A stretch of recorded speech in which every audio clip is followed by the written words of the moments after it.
সংলাপে আপনাদের স্বাগত জানাচ্ছি। আমি মিজানুর রহমান। দর্শক, আপনারা দেখছেন নিউজ 24। এই আয়োজনে আমরা ব্যবসা বাণিজ্য এবং সমসাময়িক অর্থনীতির নানা দিক নিয়ে আলোচনা করি। আমাদের আজকের আলোচনার বিষয় ভ্যাট নিয়ে আমাদের আলোচ্য বিষয় ভ্যাটের ফাঁদে সরকার। আসলেই ভ্যাটের ফাঁদে সরকার কিনা? নতুন যে ভ্যাট আইন হয়েছে এ নিয়ে তর্ক বিতর্ক অনেক চলছে, সংসদে চলছে, সংসদের বাইরে চলছে। আমরাও আজকে সংলাপে এ নিয়ে আলোচনা করব।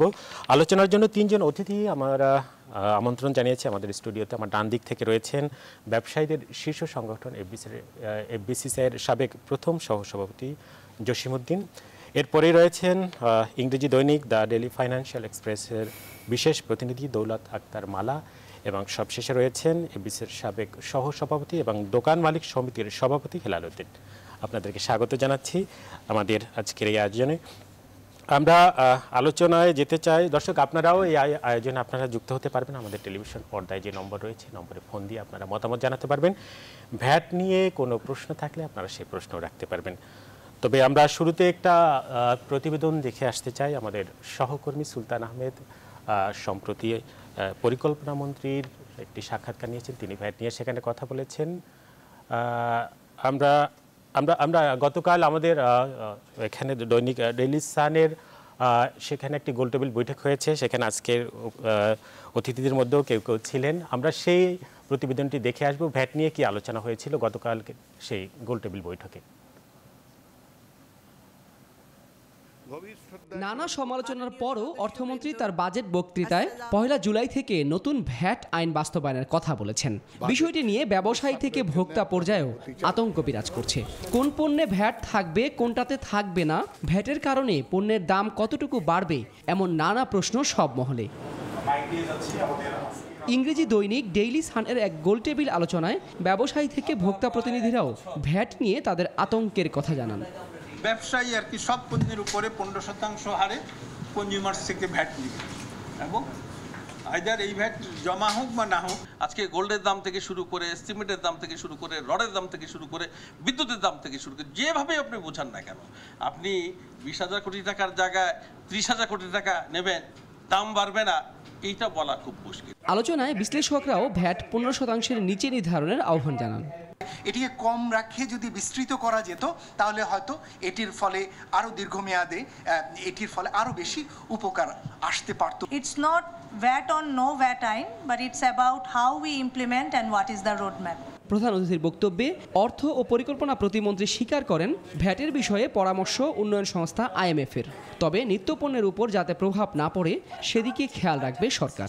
বাট জেনারেলি IMF আমাদেরকে নানাভাবে মানে দেখায় অমুক রাষ্ট্র করেছে ভালো হয়েছে, এই রাষ্ট্র করেছে মন্দ হয়েছে, আপনারা এটা চেষ্টা করতে পারেন। আজকেও বার্তা বই নিয়ে যাবো আপনাদের কাছ থেকে, এবং আমি এটা যথাযথ জায়গায় পৌঁছাবো। আমার ধারণা এটা উচ্চতর মহলে এটা নাড়াচাড়া হচ্ছে। এ সময় ব্যাংক আমানতে বর্ধিত আবগারি শুল্ক প্রত্যাহারেরও ইঙ্গিত দেন প্রতিমন্ত্রী। নিম্ন আয়ের যারা আছেন, যারা কাজ করে খান, পরিশ্রম করে খান। সুলতান আহমেদ, নিউজ 24, ঢাকা। সহকর্মী সুলতান আহমেদের প্রতিবেদনটি দেখছিলাম।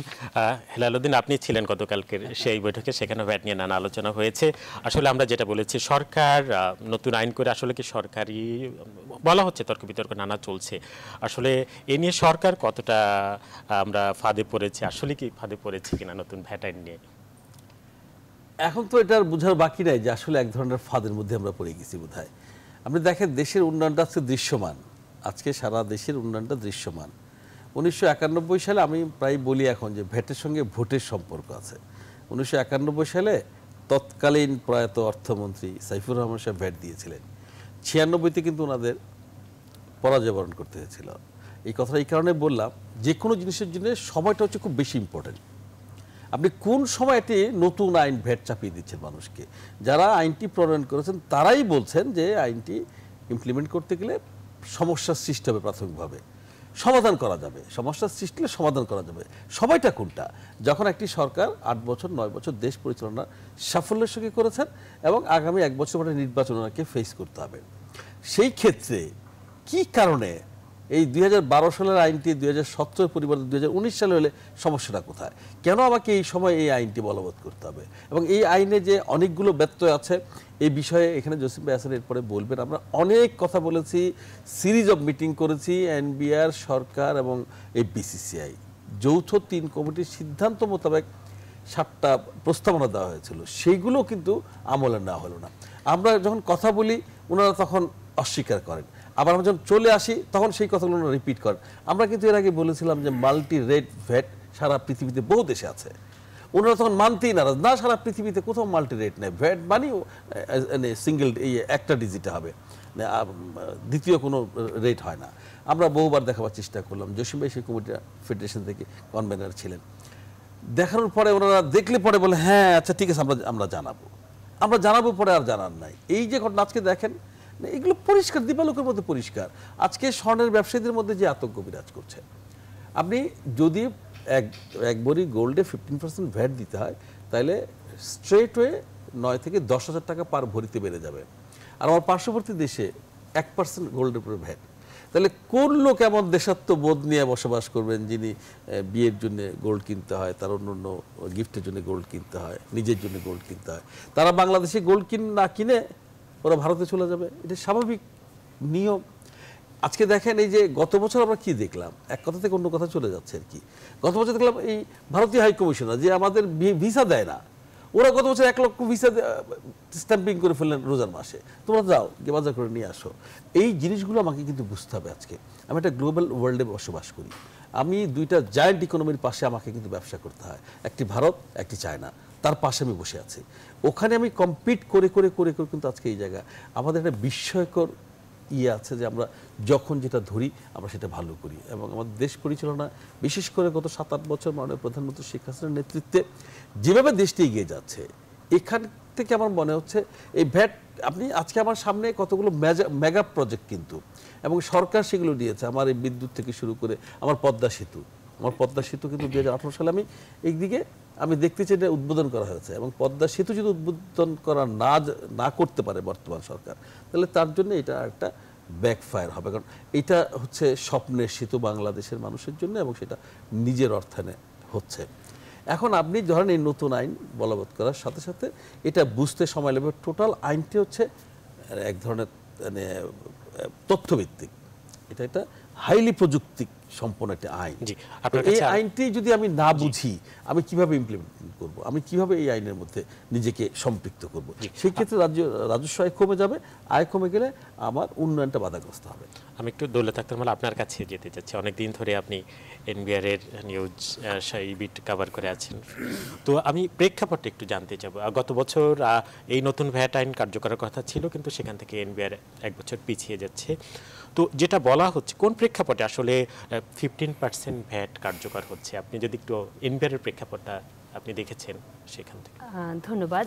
আসলে দীর্ঘদিন ধরে এনবিআর রিপোর্টিং করি এবং ভ্যাট আইনটা আসলে কিন্তু 2012-এ পার্লামেন্টে অ্যাপ্রুভ হয়েছে, পার্লামেন্ট এটাকে পাশ করেছে 2012-তে, এবং এটা আসলে আমরা যতটুকু জানি যে আইএমএফ এর একটা রিকমেন্ডেশন ছিল, কারণ এক্সটার্নাল ক্রেডিট ফ্যাসিলিটি নামে একটা লোন আছে, ওটার শর্ত হিসেবে আসলে এই ভ্যাট আইনটা ইমপ্লিমেন্ট করতে বলা হয়েছিল গভর্নমেন্টকে। বাট যাই হোক, গভর্নমেন্ট ওটার ডেট লাইন কিন্তু মেনটেন করতে পারে নাই। মেনটেন করা নেই কারণ হচ্ছে আমাদের আসলে ইকোনমিক কন্টেস্ট ওরকম ছিল না, আমাদের অর্থনীতি, আমাদের ব্যবসা বাণিজ্য ওই ভ্যাট আইন 15% ভ্যাট একসেপ্ট করার মতো তাদের আসলে ক্যাপাসিটি ছিল না।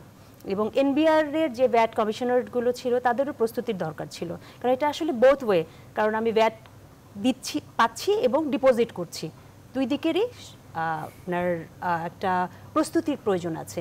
এই প্রস্তুতি পর্বর জন্যই আসলে এই এতদিন ওয়েট করা, এবং আমার যতটুকু জানি আর কি 2017-এ ভ্যাট আইনটা আসলো। বাট 15% ভ্যাট রেট যে অনেক হাই, এটা কিন্তু অর্থমন্ত্রী নিজেও স্বীকার করেছেন এবং বিভিন্ন সময় বলেছেন। মাসখানেক আগেই ভ্যাট আইন বাজেট পাশে মাসখানেক আগেই উনি বলেছিলেন যে ভ্যাট রেটটা একটা কমফোর্টেবল রেট করা হবে। তখন আমরা কিন্তু ওনাকে জিজ্ঞেস করেছিলাম যে আমরা কি এটা নিউজ করবো, বলে হ্যাঁ আপনারা লিখতে পারেন। সো আমরা আশা করেছিলাম যে আসলে 15% থেকে এটা কিছুটা কমবে, 12 বা 10, যেটা সহনীয় একটা মাত্রায় করা। বাট 15% ভ্যাট কিন্তু আমাদের নতুন কিছু না। Already cigarette companies, mobile companies, cement এবং বিভিন্ন ক্ষেত্রে কিন্তু 15% ভ্যাট আছে এবং 15% ভ্যাট দিয়েই তারা অভ্যস্ত হয়ে গেছে। কিন্তু কিছু ছোট সেক্টর, কনজিউমার্স প্রোডাক্ট, এগুলোতে যদি 15% ভ্যাট হয় তাহলে কিন্তু গভর্নমেন্ট বলছেন যে দ্রব্যমূল্যের দাম বাড়বে না, কিন্তু এটা কন্ট্রোল করাটা ডিফিকাল্ট হবে। আজকে দেখেন ব্যাংকের ক্ষেত্রে আমি যদি বলি যে ব্যাংকের ইন্টারেস্ট রেট নিয়ে কিন্তু অনেক কথা হচ্ছে। ব্যাংকের কিন্তু একজন রেগুলেটর আছে, বাংলাদেশ ব্যাংক আছে, তারপরে বা ফিনান্স মিনিস্ট্রির ব্যাংকিং ডিভিশন আছে, তারপরেও কিন্তু মার্কেট যেহেতু এটা ডিটারমিন করে, মার্কেট যেহেতু নির্ধারণ করে, ব্যাংকের রেট, ইন্টারেস্ট রেট কিন্তু গভর্নমেন্ট কন্ট্রোল করতে পারছে না। আর দ্রব্যমূল্য তো আরও ব্যাপক পর্যায়ে প্রত্যেকটা দোকানে দোকানে আপনার প্রত্যেকটা কনজিউমার ওটা কিনবে। সো কিভাবে আসলে গভর্নমেন্ট দ্রব্যমূল্যের দাম এটাতে কন্ট্রোল করবে সেটা আমার আসলে জানা নেই। দ্রব্যমূল্যের দাম বাড়বে, বাট যেটা বলা হচ্ছে যে 15% ভ্যাট একটা নতুন করে ইম্পোজ, কিছু কিছু ক্ষেত্রে বড় ইন্ডাস্ট্রির জন্য 15% ভ্যাট নতুন কিছু না এবং তাদের আসলে সমস্যা হবে না। এটা আইন কার্যকরের আগে যেটা এনবিআর বিভিন্ন পর্যায়ে স্টেকহোল্ডারদের সঙ্গে বৈঠক করেছেন, ব্যবসায়ীদের সঙ্গে বৈঠক করেছেন বিভিন্ন পর্যায়ে, আসলে এই বৈঠক কতটা কাজে আসছে? বলা হচ্ছে যে না, ভ্যাট আইন সম্পর্কে এখনো অস্পষ্টতা রয়ে গেছে, মানে তাহলে এই এনবিআর এর উদ্যোগ তো সফল হয়নি কি মনে হয়? এনবিআর আসলে বেশ কিছু ট্রেনিং প্রোগ্রাম করেছে, ইভেন জার্নালিস্টদের সাথে বসেছে এবং ভ্যাট আইনের কি প্রস অ্যান্ড কনস এটা বোঝানোর জন্য চেষ্টা করেছে। কিন্তু ভ্যাট আইনটা ইটস আ ভেরি কমপ্লেক্স।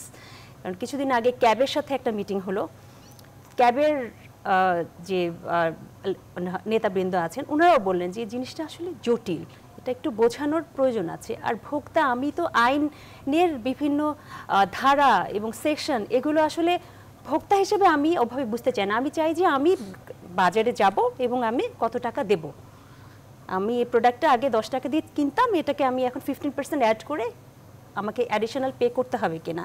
আইনের যে জটিল দিক ওটা আসলে ভোক্তা কতটুকু মানে বোঝার প্রয়োজন আছে তা জানি না। আর আরেকটা বিষয় যে ব্যবসায়ীরা ভ্যাট আইন নিয়ে অনেক বেশি ভোকাল, কিন্তু কনজিউমাররা না। কিন্তু কনজিউমাররাই দেবে ট্যাক্সটা। সো আসলে কনজিউমারদের পক্ষ থেকে আসলে এবং কনজিউমারদেরকে কতটুকু ট্রেন আপ করা হয়েছে এটা একটা প্রশ্নের। জসীমউদ্দিন, আপনার কাছে আসতে যাচ্ছি, যেটা হেলাল উদ্দিনের বক্তব্যে আসছেন যে আসলে আপনারা একাধিকবার এনবিআর সঙ্গে বৈঠক করেছেন, নানা প্রস্তাবনা তুলে ধরেছেন, 7টা দাবির কথা বলা হচ্ছে, কিন্তু কেন এনবিআর মানে ব্যবসায়ীদের পক্ষ থেকে যে দাবিগুলো তোলা হয় এনবিআর কেন সেগুলো নিতে নারাজ, কেন বাস্তবায়ন নেই? হ্যাঁ, ধন্যবাদ আপনাকে। আসলে নতুন আইনটি কর্মকাণ্ড শুরু হয়েছে 2010 সাল থেকে এবং 2012 সালে এটা মহান সংসদে পাশ হয়েছেন এবং এই যখন ড্রাফটিং পর্যায়ে শুরু হয়েছে তখন থেকে কিন্তু এফবিসিসি এটার সাথে মোটামুটি সম্পৃক্ত ছিল। জি, এবং শুরু থেকে শেষ পর্যন্ত আজ পর্যন্ত আমরা বলছি যে ব্যবসায়ীদের যে সকল আলাপ আলোচনা হয়েছে সেগুলি কিন্তু আসলে অ্যাকোমোডেট করা হয়নি আইনে।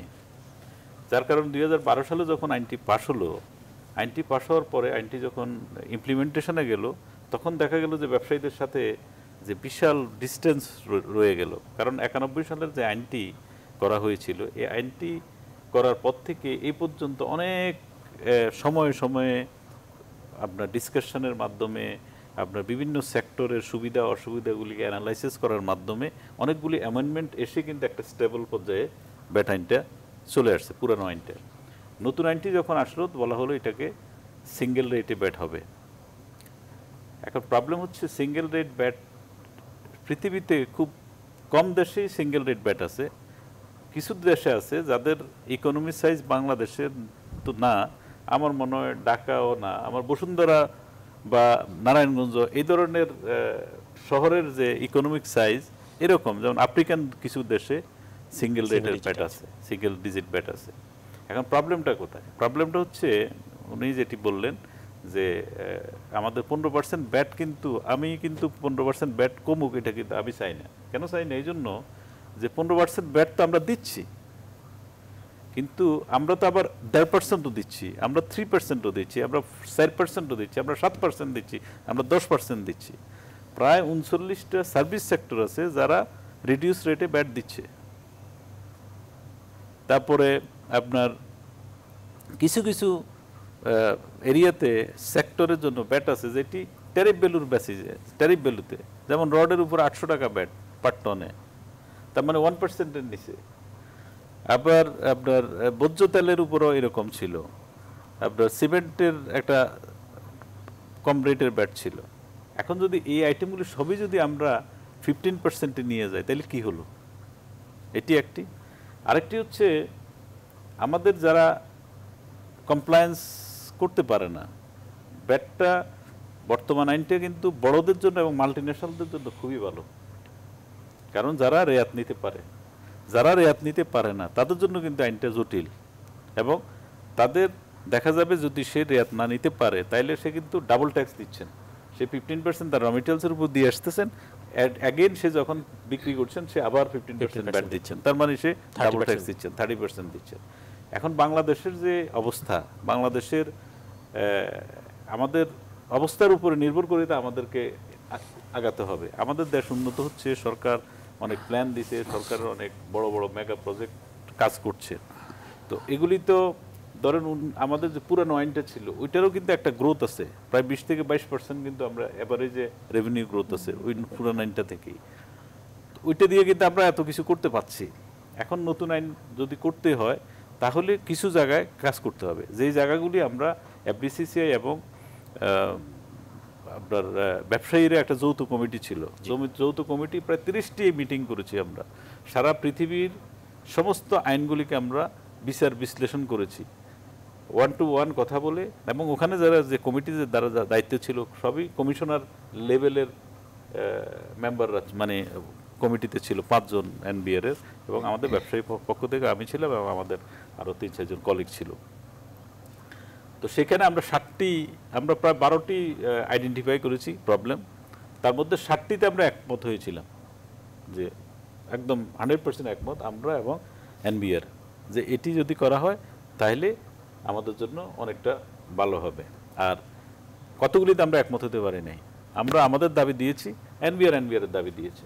তার মধ্যে একটি এবার আপনার যেটা আত্মীয়র ব্যাপারটা সেটা তখন রাজি হয় না, এখন কিন্তু সরকার এইবারের বাজেট এটা বাতিল করেছে। এখন আমাদের ধারণা ছিল যে যেগুলো আমরা মানে একমত হতে পারি না সেগুলো নিয়ে আমরা ডিসকাশন করব, কিন্তু এখন দেখা যান আমি 2012 সালে আইনটি পাশ হয়েছে, আজকে 17 সালে আমি আইনটি পাশ করব, এখনও আমি বলছি যে আমাদের গ্যাপ রয়ে গেছেন, যার জন্য কিন্তু ভয় ভীতি। কনজিউমার তো আসলে আলটিমেটলি তো এগুলি কনজিউমার পেমেন্ট করবেন। এখন কনজিউমার পেমেন্ট করবেন আপনি শুধু আমাদের আবার রিয়েল এস্টেট সেক্টরের কথা বলি, রিয়েল এস্টেট সেক্টরে 1.5%, 2.5%, 4.5% হচ্ছে তাদের যারা ছোট ফ্ল্যাট তাদের জন্য, এখন এটি 15% হয়ে যাবে। রডের দাম ছিল 800 টাকা পার টনে, এখন 7,500 টাকা রডে বাড়বে, সিমেন্ট বাড়বে। শুধু রড এবং সিমেন্টের কারণেই প্রায় 300 থেকে 350 টাকা এক একটা স্কোয়ার ফিটে দাম বাড়বে। এমনি তো রিয়েল এস্টেটের অবস্থা এখন এইদিকে রিয়েল এস্টেটের অবস্থা ডাউনওয়ার্ডসের মধ্যে এখন এইগুলি অ্যাকচুয়ালি মানে এনবিআর এর সাথে আমাদের মানে ডিসটেন্সটা কিন্তু এগুলি। এখন তারা বলছেন যে দাম বাড়বে না, আমরা বলছি যে কিভাবে বাড়বে না। উনি আমাদের হেলাল ভাই যেটা বললেন যে 30,000 কোটি টাকা 20,000 এর জায়গায় 30,000 হবে, দাম বাড়বেন না কিভাবে হয়, এটা যুক্তি দিয়ে তো বলতে হবে। অ্যাকচুয়ালি প্রবলেমটা এই জায়গায়। তা আমি মনে করি যে এখানে আসলে মিসট্রাস্ট করার কোনো ব্যাপার নাই, আর আপনি এখানে সক্ষমতাটা কিন্তু বড় প্রবলেম। এখানে বলা হয়েছে যে 36 লক্ষ টাকা পর্যন্ত একটা ছাড় দেওয়া হয়েছে, যে 36 লক্ষ টাকা যার ইয়ারলি টার্ন ওভার তাকে ব্যাটের রেজিস্ট্রেশনও নিতে হবে না, তাকে ব্যাট দিতে হবে না। এরপরে হচ্ছে 36 লাখ থেকে আপনার 1.5 কোটি টাকা পর্যন্ত এবারে বাজেটে বলা হয়েছে যে তারা টার্ন ওভার ট্যাক্স দিবে। এখন এগুলি আসলে ক্লিয়ার করা হয় নাই যে 36 লক্ষ টাকা পর্যন্ত তাদেরকে কিভাবে আইডেন্টিফাই করবেন তারা 36 লক্ষ টাকা। তারপরে আপনার 1 থেকে 36 থেকে 1.5 কোটি টাকা পর্যন্ত যিনি আছেন তাকে কিভাবে আপনি শ্রেণীতে ফেলবেন, যে এরা এগুলি যেমন আমাদের আয়কর যে আমরা স্বনির্ধারণী পদ্ধতি যেটা সেটা হয়তো আমরা ফলো করতে পারি, না হলে দেখা যাবে ওখানে কমপ্লিট লাগবে। জি জি শুনতেন, আমরা একটা আলোচনায় আবারও ফিরবো, একটা ছোট বিরতিতে যেতে যাচ্ছি। দর্শক বীর সংলাপে এ পর্যায়ে ছোট্ট একটা বিরতিতে যাচ্ছি, আমাদের সঙ্গেই থাকুন।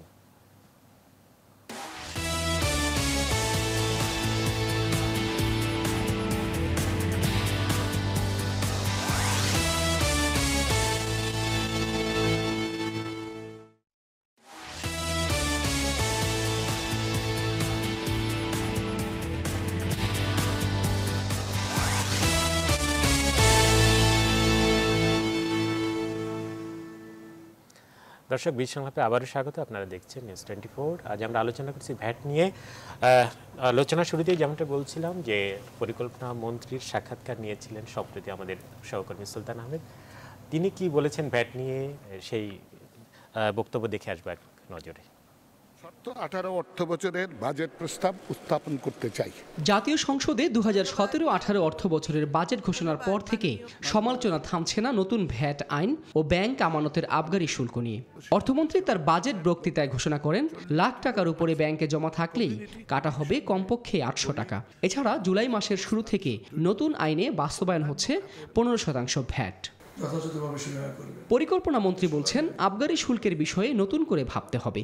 এছাড়া প্রস্তাবিত বাজেটে যেসব বিষয়ে সাধারণ মানুষের ক্ষতির সম্ভাবনা রয়েছে, বাজেট চূড়ান্ত হওয়ার আগে সরকার সে বিষয়ে পুনর্বিবেচনা করবে বলেও জানান মন্ত্রী। আর আমাদের অর্থের অভাব এমন কোনো অভাব নেই যে আমাদেরকে জনগণকে কষ্ট দিয়ে আমাদেরকে ট্যাক্স আদায় করতে হবে। তো আমি মনে করি যে এটি তিনি জানেন এবং এটা যথাযথভাবে এটা মূল্যায়িত হবে। একই রকমভাবে ভ্যাট নিয়ে যে কথাটি আসছে, ভ্যাট নিয়ে একটা বিতর্ক, এটা আমি মনে করি যে এটা অনেকটাই অনাহূত, এখানে একটা বিতর্ক চলছে। 15% ভ্যাটের বিষয়ে পরিকল্পনা মন্ত্রীর বক্তব্য, সাধারণ মানুষের যাতে দুর্ভোগ না বাড়ে সেদিকে নজর রাখা হচ্ছে।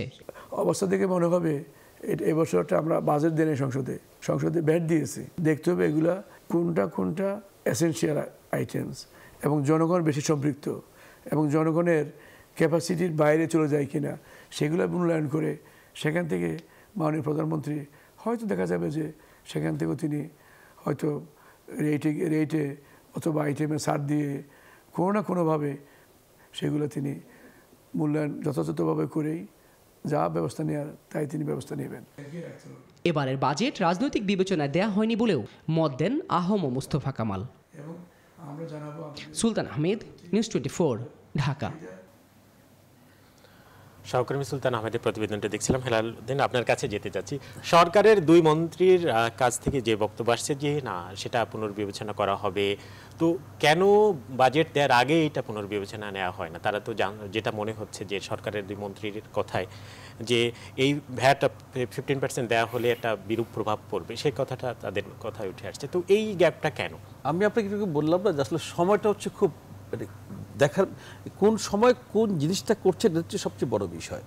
আপনি এই যে আবগারি শুল্ক কেটে নিয়ে যাবে ইয়ে থেকে, ব্যাংকের আবগারি অ্যাকাউন্ট থেকে। এখন এক সময় আমরা আজকে থেকে 2 বছর আগে আমরা 1 লক্ষ টাকা রাখলে 16,000 পর্যন্ত ট্যাক্স পেতাম, সুদ পেতাম। 15,000, কোথাও 16,000, কোথাও 12,000, 13,000-এর নিচে কোথাও পেতাম না। কিন্তু এখন সুদের হার কমে এসছে 4%-এ। অর্থাৎ আপনি 1 লক্ষ টাকা রাখলে আপনি বছর শেষে পাবেন 4,000 টাকা, সেখান থেকে আপনি কেটে নিয়ে যাবেন 800 টাকা। মানে মানুষের কষ্টের জায়গাটা কোথায়? এই জিনিসগুলো কিন্তু আমার মনে হয় যে বাজেটে পরিকল্পিতভাবে চিন্তা করা হয়নি যে আপনি কোন সময় কোন কথাগুলো বলছেন। আপনি যখনই আপনি বলছেন যে সরকার হিসেবে বলা হচ্ছে যে মূল্যস্ফীতি হচ্ছে 5 থেকে 7% ধরে নিচ্ছি, তো আপনি এমনিতে 1 লক্ষ টাকা রাখলে বছর শেষে আপনি 97,000 টাকা পাবেন, বিকজ মূল্যস্ফীতি যদি 7% হয় 97,000 টাকা পাবেন। তারপরে ওখান থেকে 93,000 টাকা পাবেন, সেখান থেকে 800 টাকা কেটে নিয়ে যাবেন। আর ব্যাংক তো একটা মানে তুগলকি কর্মকাণ্ড আছে, ওনারা যে কলম যেটা ব্যবহার করেন সেই টাকাটাও কিন্তু গ্রাহকের কাছ থেকে নিয়ে যাচ্ছেন কেটে। তো সেই ক্ষেত্রে আপনি তো আবার আসল টাকাটা দেবেন ভাই, আসল টাকাও দেবেন না, কেটে নিয়ে যাবেন। তো এই যে সময়ের কথা বললাম, কোন সময় কোন কথা বলছেন? এখন এই যে আমাদের পরিকল্পনা মন্ত্রী বললেন যে মনে হচ্ছে আমরা এবার ভ্যাট দিয়েছি শুধু। এই যে দুটি কাজ আপনি করলেন, একটি হচ্ছে যে এই সময় এসে যখন আমরা পদ্মা সেতু দেখতে চাই, যখন আমরা মেগা প্রজেক্টগুলো দেখতে চাই, আমি কিন্তু স্পষ্ট করে বলছি যে কোনো ক্রমেই এই নতুন আইন যদি বলবৎ করা হয় তাহলে আমাদের কি হবে তো পরের কথা। ভোক্তা 10 টাকা জায়গায় 12 টাকা দেবে, এইগুলো আমরা দিয়ে অভ্যস্ত। তেলের দাম বাড়ছে, বিদ্যুতের দাম বাড়ছে, খাদ্যের দাম বাড়ছে, আমরা দিচ্ছি। আমরা তো কোথাও এই নিয়ে আন্দোলন সংগ্রাম করছি না, পাশাপাশি আমাদের আয়ও বেড়েছে, এটাও সত্য। তো এই জায়গায় কিন্তু কষ্টের জায়গাটা, আমার কষ্টের জায়গাটা হচ্ছে এই যে নতুন আইনটা যখনই বলবৎ করবেন তখন অর্থনীতিতে একটা এক ধরনের বিশৃঙ্খলা সৃষ্টি হবে। 2 লক্ষ ইসিআর মেশিনের দরকার কালকে, আজকে থেকে আর 15 দিন পরে হচ্ছে 1 জুলাই। 2 লক্ষ ইসিআর মেশিন লাগবে। আপনি একটি ইসিআর মেশিনও বাংলাদেশে এখন এসে পৌঁছায় নাই। আপনি এনবিআর বলছে এর জন্য এই আইনে বলা আছে আপনাকে ব্যবসায়ীকে প্রশিক্ষণ দিতে হবে। এনবিআর হচ্ছে 2 লক্ষ লোককে তারা প্রশিক্ষণ দিয়েছে। এখানে আপা আছেন, আপা তো এই সমস্ত নিউজগুলো কভার করে, 200 লোককে তারা এই প্রশিক্ষণের মাধ্যমে আনেন নাই। তাহলে আপনি বলেন আমাকে দিয়ে কিভাবে আপনি অটোমেশন করাবেন, কিভাবে আপনি আমাকে দিয়ে একটা মানে তথ্যভিত্তিক হাইলি টেকনিক্যাল এটা আপনি কিভাবে ইমপ্লিমেন্ট করাবেন। তাতে এক ধরনের আরেকটা প্রবলেম কোথায় হচ্ছে আপনার, আমরা যারা ব্যবসা করতাম আমরা আগে মানে অগ্রিম ভ্যাটের টাকাটা জমা দিয়ে রাখতাম অথবা আমদানি পর্যায়ে অগ্রিম ভ্যাটটা দিয়ে আসতাম। এখন কিন্তু সেই পদ্ধতি নাই। এখন হচ্ছে আপনি মালটা নিয়ে যাবেন, এই 45 ডেজ সময় পাবেন, ভোক্তার কাছে টাকা তুলে, ওই যে বলা হচ্ছে কিছুক্ষণ জসিম ভাই বললেন যে বড় ব্যবসায়ীদের জন্য আইনটা খুবই চমকপ্রদ। আর বড় ব্যবসায়ীদের জন্য আইনটি যেটা ভালো হয় সেটা রাষ্ট্রের জন্য কতটুকু ভালো হয় এটা কিন্তু আমাদের সবাইকে বুঝতে হবে।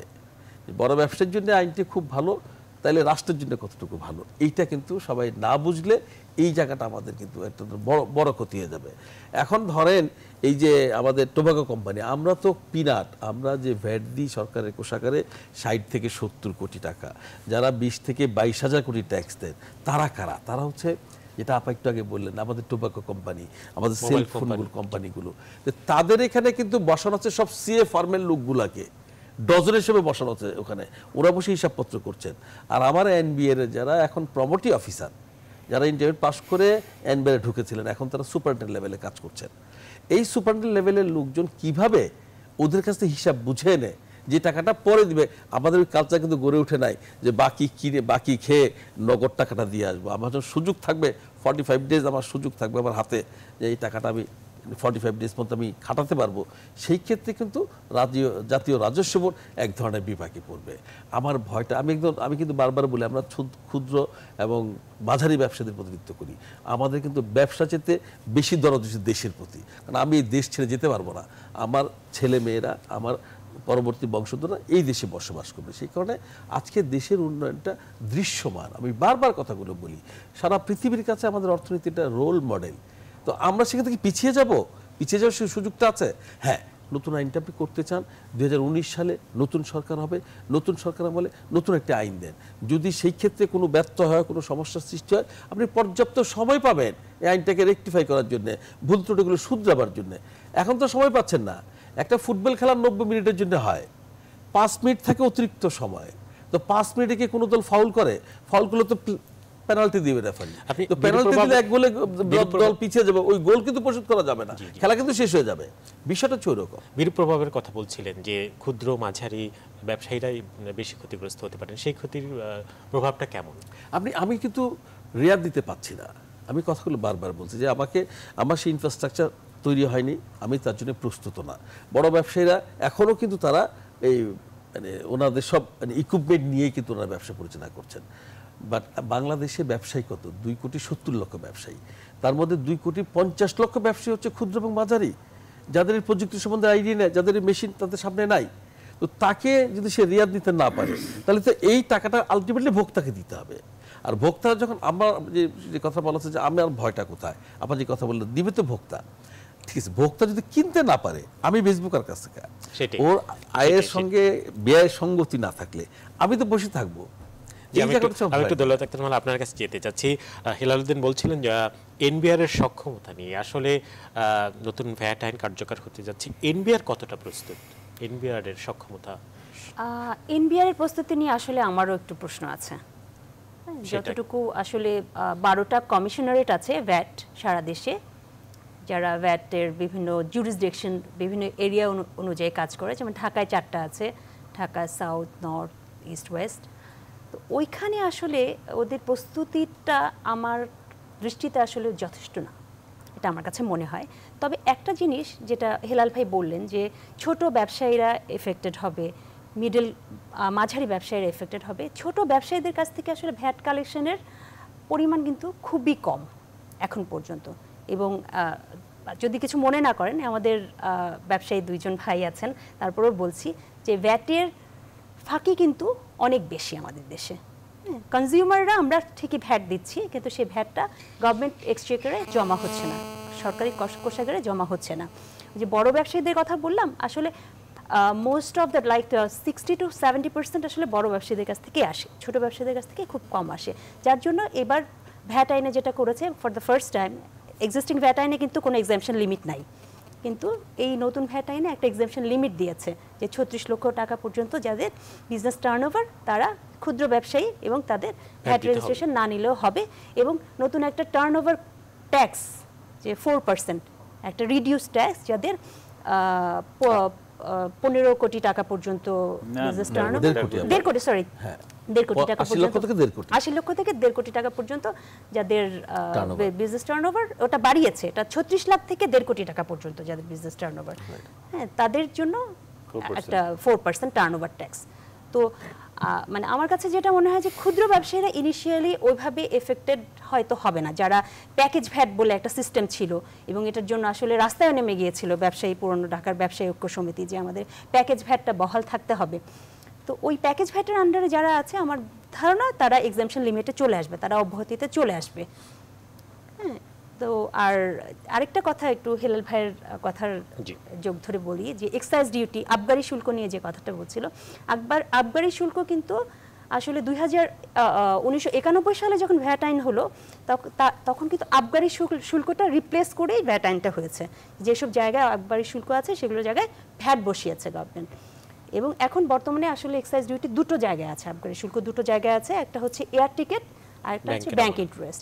500 টাকা করে কিন্তু ব্যাংকের অ্যাকাউন্টের উপরে আবগারি শুল্ক ছিল, আগেও ছিল, কিন্তু কনসার্ন আসলে উদ্বেগটা কোন দিকে, যে যখন আপনার ব্যাংকে রাখা প্রিন্সিপাল অ্যামাউন্টটা, মূল টাকাটা যখন নেগেটিভ হয়ে যায় তখন আসলে ডিপোজিটররা ব্যাংকে টাকা রাখতে আর উৎসাহ বোধ করে না। এবং আমি বিভিন্ন ব্যাংক এবং কিছু নন ব্যাংকিং ফাইন্যান্সিয়াল ইনস্টিটিউটের সাথে কথা বলে দেখেছি যে টাকা কিন্তু উইথড্র করে নিয়ে যাচ্ছে, যে অন্য কোথাও রাখবো আমরা, হয়তো সেভিং সার্টিফিকেটে কিংবা বাইরে কিংবা অন্য কোথাও, ব্যাংকে টাকা রাখার আসলে ইন্টারেস্ট পাচ্ছে না।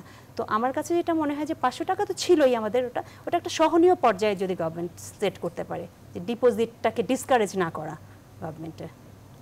তখন সুদের হার কিন্তু আবার ছিল 16%, 17%, বেশি ছিল, এখন 4%। তো এখন প্রত্যেককে দিবে সে নেগেটিভ, সেটাই বলছি যে প্রিন্সিপাল অ্যামাউন্ট যখন নেগেটিভ হয়ে যায়। আপনার কাছে আসতে যাচ্ছি, যেটা দৌলত আক্তার মালা বলছিলেন যে ভ্যাট ভোক্তা সব সময় দিয়ে থাকে, কিন্তু সেই ভ্যাটের রেটটা যদি 15%, আগে যে পণ্য কিনে সে 5% দিয়েছে কোনো পণ্যে, সেটা এখন 15% দিতে হবে, সে ভোক্তা আগ্রহ হারাবে কিনা সে পণ্য কেনার ক্ষেত্রে? এবং ব্যবসায়িক এখানে দেখেন কতগুলি ব্যাপার আছে, যেমন আমাদের সার্ভিস সেক্টরটা বাংলাদেশের কিন্তু সবচেয়ে বড় সেক্টর কিন্তু সার্ভিস সেক্টর, 51%-এর উপরে।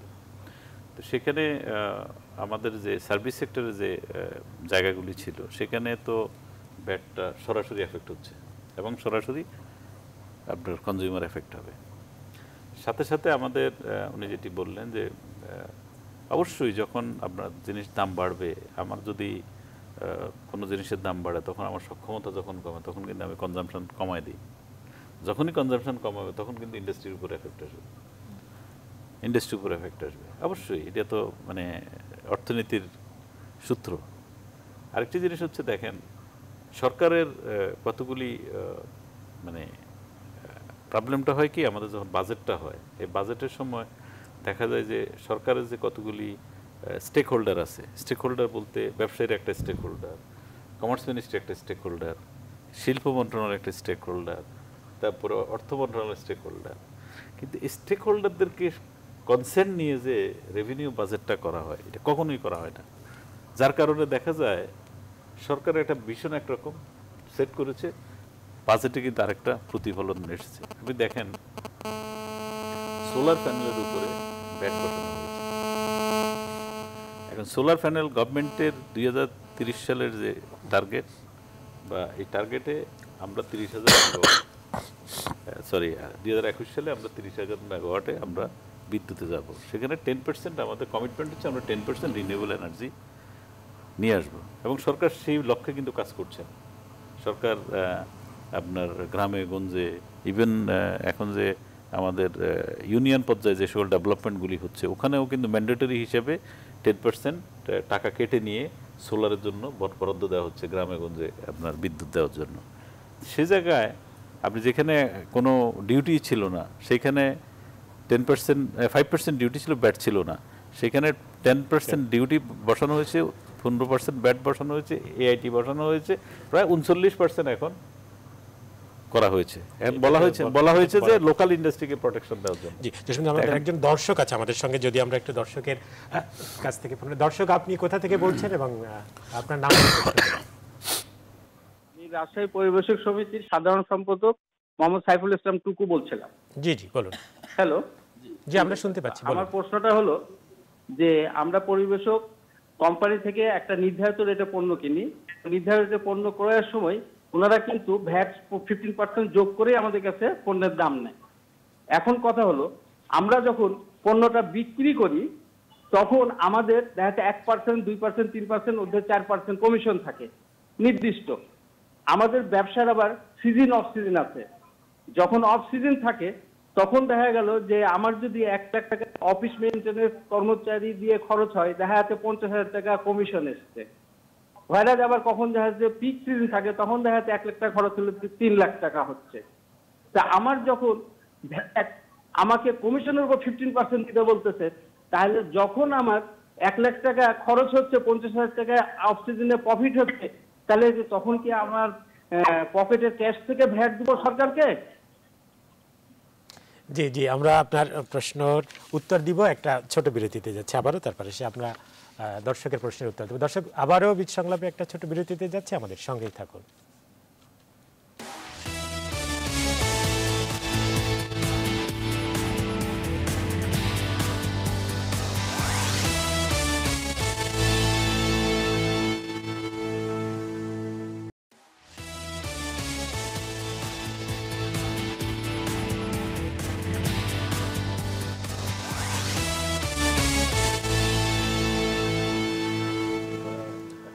বিশ্বমাপে আরও একবার স্বাগত। দর্শক, আপনারা দেখছেন নিউজ 24। আজ আমরা আলোচনা করছি ভ্যাট নিয়ে।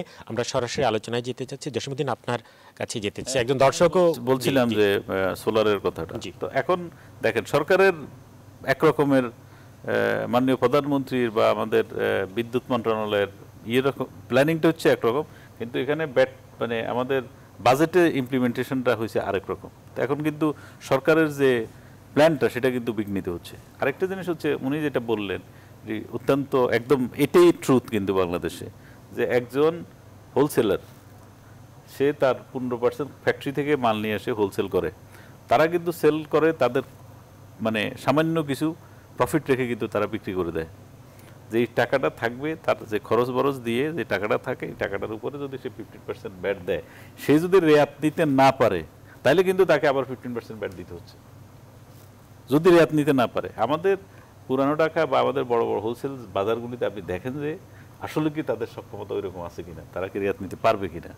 This is the reality. কিন্তু যার কারণে আমি যেটা বলছি যে ব্যাট কমানোর দরকার নাই, ব্যাট যেটি আছে সেভাবে থাকবে, সক্ষমতার দিকটা দেখা দরকার, প্লাস হচ্ছে মাল্টি আপনার ফুল ব্যাটটা যদি আসে তাইলে কিন্তু সমস্যা হবে। পার্শ্ববর্তী দেশগুলোতে কি প্রচলন আছে? আমাদের দেশে পার্শ্ববর্তী ইভেন ইন্ডিয়াতে 4টে স্টেপে ব্যাট আছে। ওখানে হাইয়েস্ট ব্যাট আছে 28%, ওখানে 15% ব্যাট আছে, ওরা 1% আছে, ওখানে 5% আছে, আইটেম ওয়াইজ ব্যাট আছে। এখন এখানে উনি যেটা বললেন যে আমাদের অনেক আইটেমকে আমরা গভর্নমেন্ট চেষ্টা করেছে মানে কনজিউমার প্রোডাক্টগুলিকে একদম দৈনন্দিন জীবনে মানুষের যে সকল ইউজের জিনিস আছে সেগুলিকে ব্যাটের আওতামুক্ত রাখার জন্য। এখন সেটি করেছেন। আমাদের যেগুলি একদম মানে নেসেসারি আইটেম, চাল ডাল এই ধরনের অনেকগুলি আইটেম, ভেজিটেবল থেকে শুরু করে অনেক আইটেমগুলি ছাড় দিয়েছে।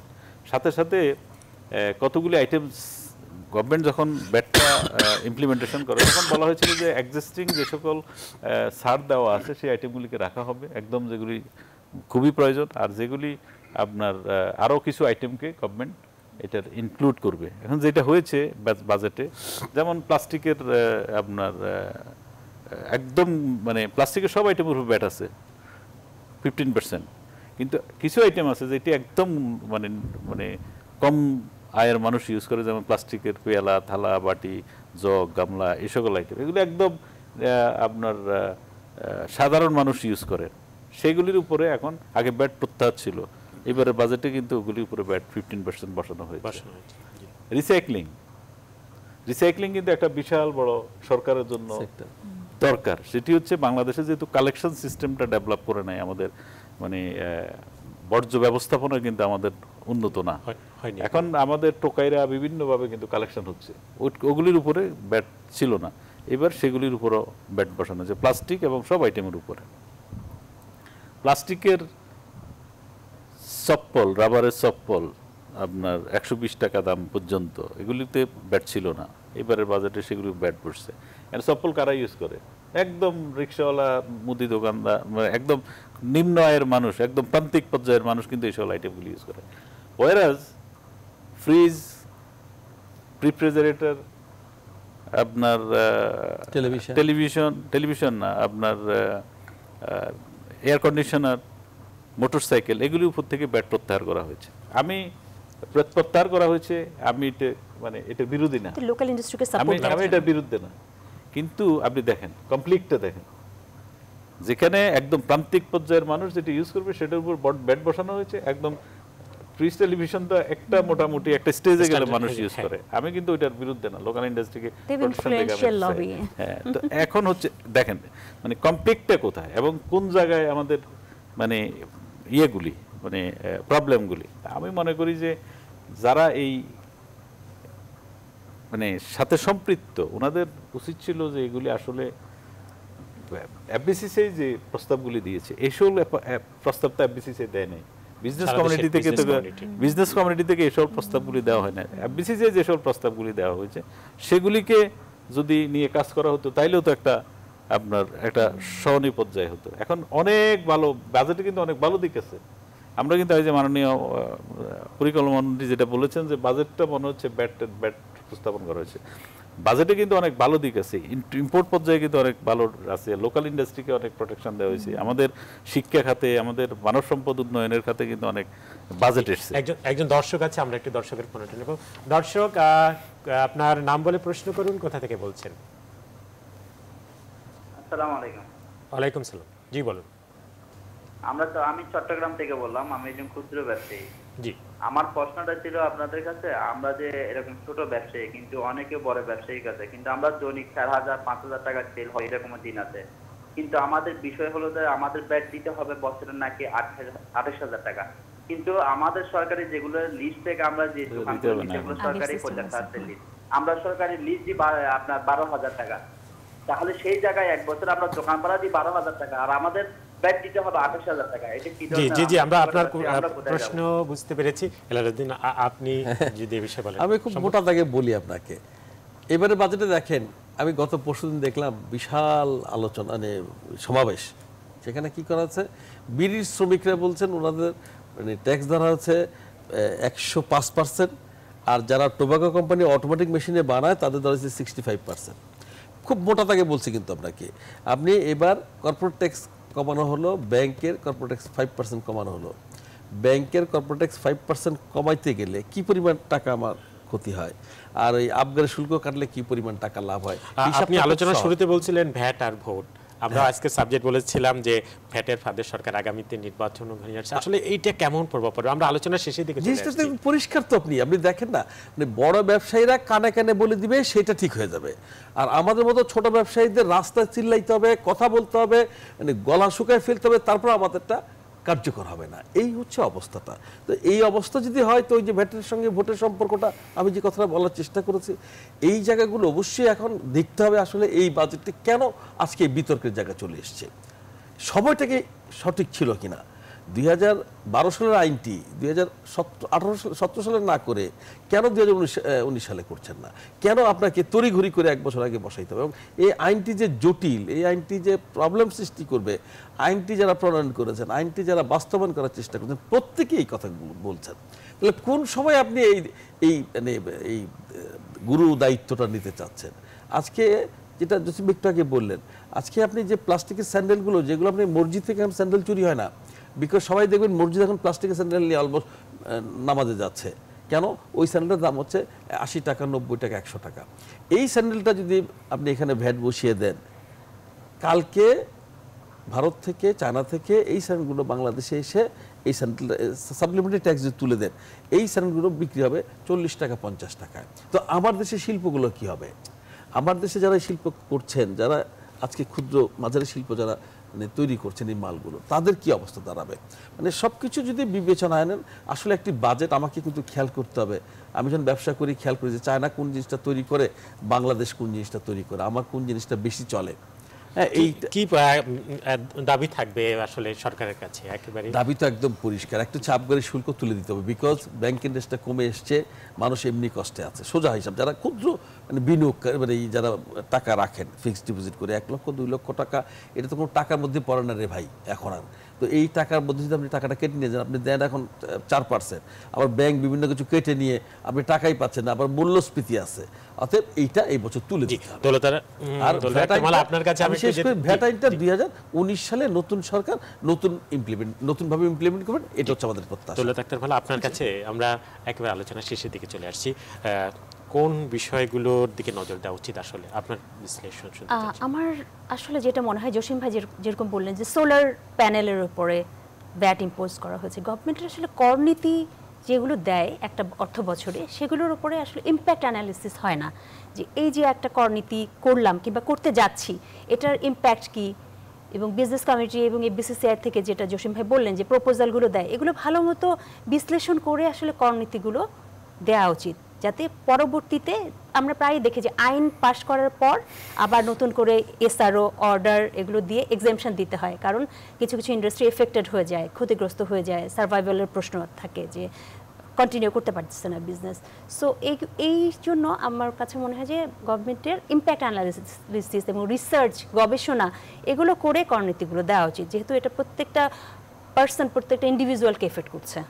জসিমউদ্দিন, আপনার কাছেও জানতে চাইবো একই, যে বাজেট এখনো পাস হয়নি, পেশ হয়েছে। ধন্যবাদ আপনাকে। আসলে দেখেন মালা, আপনি যেটি বললেন যে আইনটা যেটা করা হয়েছে, আইনটা ইম্প্যাক্ট অ্যাসেসমেন্টের কথা আমরা দীর্ঘদিন থেকে বলে আসছিলাম। 1934 সালের আইন দিয়ে এখনো আমাদের বিজনেস যেটি আমাদের বিজনেস আইন, সেটি 1934 সালের আইনও চলছে। এখন ব্যাটের ব্যাপারটা এখানে যদি ক্ষুদ্র মাঝারিদেরকে কমপ্লায়েন্সের ব্যাপারটা দেখা দরকার, প্লাস মাল্টিপল ব্যাট করা দরকার। আদারওয়াইজ ব্যাটের আইনটাকে ডেফার্ট করে 2019 সালে যে সকল দাবি দেওয়াগুলি আছে সরকারের সাথে বিজনেসম্যান, সেগুলিকে সমাধা করেই নতুন করে নিয়ে আসা। আরেকটি হচ্ছে যে আপনি যে সকল ছাড় দেওয়া হয়েছে, ছাড় দেওয়ার জায়গাগুলিতে রেশনালাইজ করা দরকার, কারা ছাড় পাবে কারা পাবে না, যে আইটেমগুলি ছাড় পাওয়ার যোগ্য সেগুলিকে ইনক্লুড করা। তাহলে হয়তো একটা আপনাদের এটা মানে সুন্দর বাজেট হতে পারে। কারণ বাজেট কিন্তু আপনার সরকারের শুধু ব্যর্থ বাজেট না, অনেক ভালো ভালো জিনিসকে কিন্তু এই সামান্য জিনিসের জন্য ম্লান করে দিচ্ছে। যেহেতু সরকার গণতান্ত্রিক সরকার, একটা ইলেকশন সামনে, আমি মনে করি এগুলিকে মাথায় রেখেই কিন্তু বাজেটটা সংশোধন করা দরকার। জসিমউদ্দিন, দৌলত আক্তার মালা এবং হেলালুদ্দিন, আপনাদেরকে অসংখ্য ধন্যবাদ। দর্শক, আজকের বিচ সংলাপ আমরা এখানেই শেষ করতে যাচ্ছি। এতক্ষণ সাথে থাকার জন্য অসংখ্য ধন্যবাদ।